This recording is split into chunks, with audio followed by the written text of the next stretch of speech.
안녕하세요. 전하지 못한 마음을 읽어주는 마음배달부 길사비입니다. 편지함에 도착한 오늘의 편지는 사진을 찍으러 갔다가 본인의 장례식을 생각해 본 어르신의 이야기입니다. 가족들에게 서운했었지만 시간이 지나고 알게 됐습니다. 중요한 건 죽은 뒤의 형식이 아니라 살아있는 동안 어떤 사람으로 남느냐는 것을요. 얼마 전이었습니다. 시에서 어르신들께 무료로 사진을 찍어준다고 하더군요. 사진관 앞에는 내 또래 어르신들이 제법 많이 모여 있었습니다.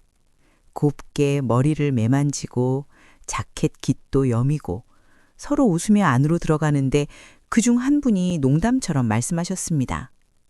이거 잘 찍어둬야지 나중에 영정사진으로 써도 되겠어?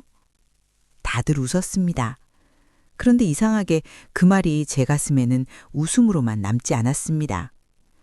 사진관 유리문에 비친 제 모습을 보는데 나도 이제 저 말이 남의 이야기만은 아니구나 싶더군요. 살아온 날보다 살아갈 날을 먼저 헤아리게 되는 나이가 왔다는 걸 그날 처음 또렷하게 느꼈습니다. 집으로 돌아오는 길 자꾸 이런 생각이 들었습니다.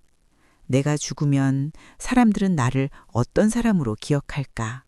나를 진심으로 아는 사람은 몇이나 될까?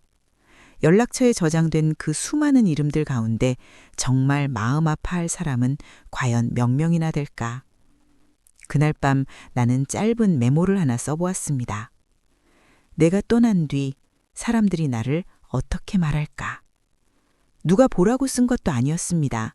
그저 내 마지막을 한 번쯤 들여다보고 싶었던 겁니다. 며칠 뒤 저녁 식사 자리에서 나는 괜히 이런 말을 꺼냈습니다. 얘들아, 내가 떠나면 너희는 나를 어떤 사람으로 기억할까? 식탁이 조용해졌습니다. 아들은 웃으며 말했습니다. 아버지, 아직 그런 생각하실 때 아니에요. 그 말이 따뜻하게 들리면서도 한편으로는 더 쓸쓸했습니다. 그날 밤이었습니다.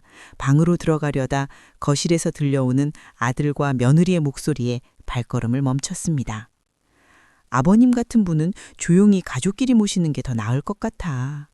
맞아. 비용도 비용이지만 형식적인 조문보다 가족들끼리 조용히 치르는 게 낫지. 그 말을 듣는 순간 솔직히 가슴이 철렁했습니다. 평생 가족만 보고 살아왔다고 생각했는데 내 마지막이 이렇게 간단히 정리되는 건가 싶었습니다. 서운하고 섭섭하고 조금은 억울했습니다. 그날 밤 잠이 잘 오지 않았습니다. 괜히 휴대전화 연락처를 하나씩 넘겨봤습니다. 대학 동창, 직장 동료, 얼굴만 아는 친척들. 저마다 이름은 남아있었지만 내가 먼저 전화를 걸 수 있는 사람은 많지 않았습니다.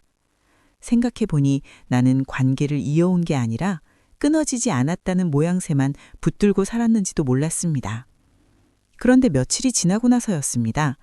아들과 며느리의 그 말이 다르게 들리기 시작했습니다. 나는 그 말을 나를 간단히 치우려는 마음으로 들었지만 어쩌면 아이들은 아버지를 남의 기준에 맞춰 보내고 싶지 않은 마음으로 말했는지도 모릅니다. 허리의 허식보다 가족의 슬픔이 먼저였으면 해서 남의 눈치보다 진심이 먼저였으면 해서 그런 말을 했던 것 같았습니다. 그 일을 겪고 나서 내 마음도 조금 달라졌습니다. 화려한 빈소가 아니라 아내에게 오늘 뭐 먹고 싶냐고 먼저 묻는 일. 긴 조문객 명단이 아니라 오래 미뤄둔 친구에게 먼저 안부를 건네는 일. 손주가 학교 가는 소리에 문을 열고 한 번 더 웃어주는 일. 결국 사람은 죽은 뒤에 어떻게 보내지느냐보다 살아있는 동안 어떤 표정으로 기억되느냐가 더 중요하더군요. 그래서 나는 그날 이후 마음속에 짧은 다짐 하나를 남겨두기로 했습니다. 마지막을 걱정하기보다 오늘을 더 다정하게 살자.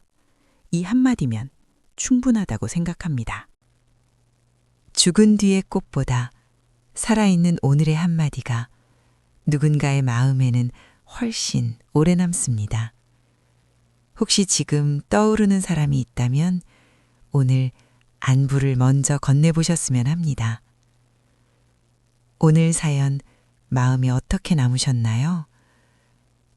지금 이 순간 떠오르는 사람이 있다면 그 이름 하나만 댓글에 남겨주세요. 말하지 않아도 괜찮습니다. 이름 하나만으로도 그 마음이 전해질 테니까요. 전하지 못한 사연 기다리겠습니다. 감사합니다.